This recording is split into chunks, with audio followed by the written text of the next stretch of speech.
Okay, question 31 in the Newton's Laws section, which is chapter 4 in the textbook, page 144, number 31. And this is about a batter hitting a baseball bat, or actually hitting a ball with a baseball bat. Now, sometimes textbooks do this. They throw in extra stuff you don't need. It tells us the mass of the batter. The batter's mass is 100 kilograms. But who cares? The batter is not being accelerated or moving. What he's doing is he's swinging a bat. Okay? And the bat has a mass of 2 kilograms. But who cares? Because if you read the question is all about what's happening to the ball. So all we care about is the ball. So let's think about this. The bat hits the ball, and the impact time, the time that the bat is striking the ball, is very small, 0.01 seconds.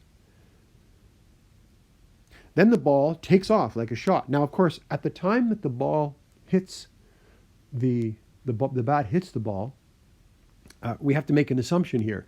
And this is why this particular question is a little bit weird. It's not a very good question. Sometimes when people make up questions, they anticipate things, and then you have to guess what they anticipated. Okay. It says that the ball reaches a speed.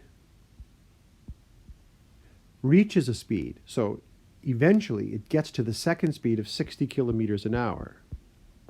First off, we got to change that into meters per second. And if you haven't watched the video on unit conversions, you need to go back and watch that. 60 divided by 3.6. So that's 16.7 meters per second. Okay, so that's the number we're going to use with the right units. So all we have is a time and a v, a speed. But it says that from rest, if you read the question, it says if the impact time is 0.010 seconds and the ball reaches a speed of 60 kilometers an hour from rest, that means V1 is a 0. Now here's why it's weird. If you've ever played baseball, you don't hit a ball from rest. The ball is pitched towards you with a velocity. So that doesn't make sense unless you make the assumption that this particular person is playing T-ball and the ball is sitting on the tee waiting to be hit. Now, the question does tell us that V1 is 0, but it just seems weird in our head. So that could be the source of your confusion. Sometimes you just have to understand that textbooks don't always write things very well. They make a lot of mistakes and assumptions. Okay, but look what we can do now. Now that we've solved that problem, and we know that F net equals MA, and of course we're trying to find the A, we can use this information right here to get the A using the formula A equals V2 minus V1 over T. So our V2 is 16.7. Make sure you use the converted one. Minus 0. And our time is 0.01. So now we get our A by doing...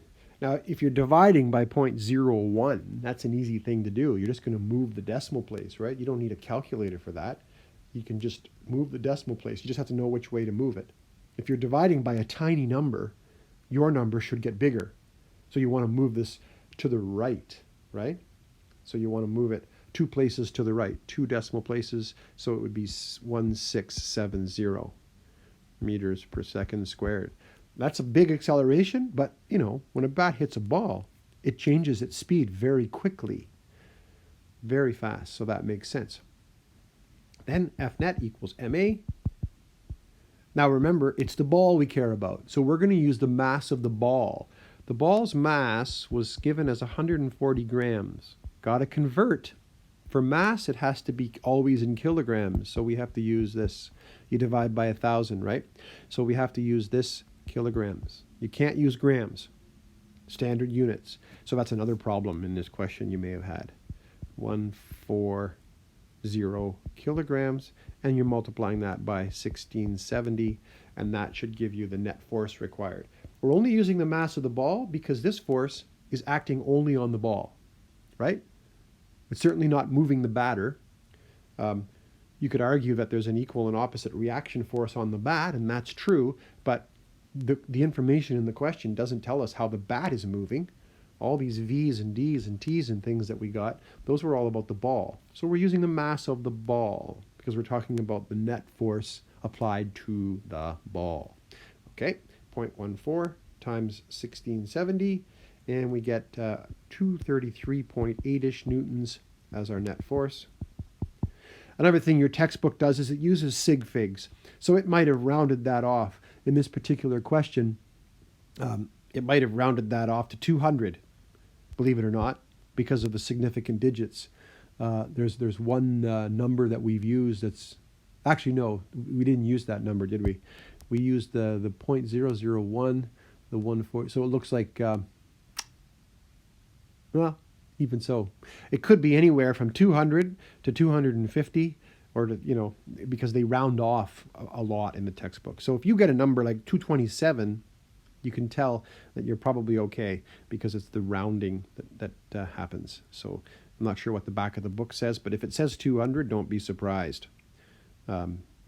Significant digits is something we'll talk about at another point in time, and you'll also do it in chemistry. So it's just a way of dealing with how accurate your measurements are.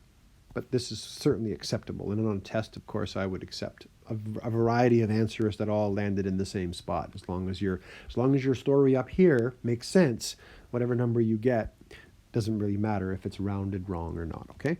Good. So that's how we deal with that one. That was confusing because there were lots of masses that didn't matter, and I think it was just a bad